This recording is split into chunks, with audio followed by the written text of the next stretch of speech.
Asibuyele emuva phansi ngokuhlukumeza insango babebhema kahle omkhulu maybe kanye ngonyaka ugqoka ibheshu nembadada ngidi isiko lami phela amasule bedume ngokuhloniphana nokuphana sahlephulelana inyoni noma kuyijiyane Kusalokhu kuyintokozo ukubonakala ke kokutrenda komshado kamculi kaMaskandi uKhuzani Mpungose.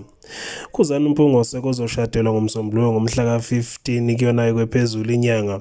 Zilokhu zingenile izipho eziqhamuka kubangani kanjalo kwena kosazana kosomabhizinisi nalabo abamthandela nje kokuhle abamfisela ukuthi kumshado wakhe kube impumelelo. uKhuzani Mpungose ubekade ke eshada kumshado wesilumbi omhlophe einsukwini ke zedlule.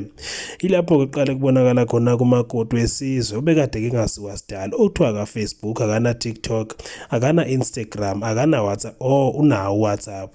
Angithi phela ke lo wesifazane koshade noKhuzani akafani nawe wena ufuna ukunawa ndawo zonke uthi mangabe ungaphendulwa ku WhatsApp ufuna ukuyophendulwa ku Facebook na ku TikTok na ku Instagram bese uhamba uyoveza isibumbu nale ku TikTok. Lo mfazi kuthiwa akayenzi yonke lonto leyo ke umama wezingane zikaKhuzani. Inkomo ke sezibalelwa kwezishumi nanhlanu ezaziphiwe ngabantu abathi ke miphi nasi isipho ke hamba oshadela kuthathe ngumfazi. Lezi zinkomo ezibuya ke kulona lonke ke leli likaMthaniya siphiwa kuKhuzani uyaphiwa phi ilabo ke abamfisela kokuhle ke bodwa ngeke sisho sithi abangani bakhe ngoba kabanye ke babo ngabantu nje ke abamasi uKhuzani abaqhamuke endaweni ke zonke lezo kufaka phakathi nabo kabalandeli bakaMaskandi.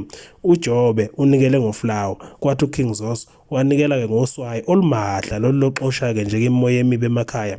Amaphakethe ka6 nje iphakethe loswayi elu6 uKing Zoso athe kanikela ke ngalo babamavafa naye utheke wayikhipha abakwa noma nje ke lapha ke izinsizwa ke ziqhamuka lapha ke endimeni yamatekisi abakwacaba nabo ke futhi bayikhiphile izinkomo ke ezintathu singabala kuze kushone ilanga kodwa ke zona sezibalelwa lapha eshumini ke nanhlanu izinkomo asenikelelwa ezona uKhuzani okubonela sengazi ukuthi ufuna zibulawe ngosuku ke lomshado ke lomgcaco wesintu nokuyilapho okulindele ukuthi izinkumbi zabalandeli ke noma ke zabalaleli noma ke zabalandeli bakaMaskandi kanjalo nje ke nabantu kabathanda uKhuzani bagcwale kulela ke kwelasenkandla ngosuku lwangomsombuluko nokuyilapho khona kaMabutho asetheke nje ke lapha ke nje kafunga gomela ukuthi ke nembala yakhona kubalwa phakathi umdidiyeli wamabutho ase KZN ikakhulukazi ngaphansi kwenkosi yakwaMandlakazi nje ke lapha ke insizwa ke uphakela umthakathi uTshatha Ngobe batheke nabazobe bekhona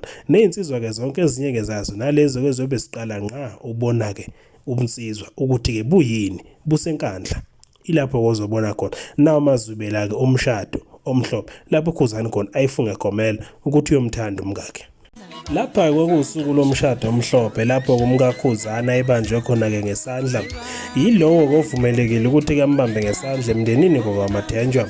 umkaKhuzani kuqhamuka ebukhosini kokwaMathenjwa phansi emanyiseni keJozini kwela KwaZulu-Natal nokuyilapho kamlande khona. Lo mkaKhuzani ke nokuthi kuKhuzani ulobolile impela futhi ke kahle ngokusho kwakhe kuKhuzani uthi ugcawalobo lwamlobola umkakhe ngoba emthanda futhi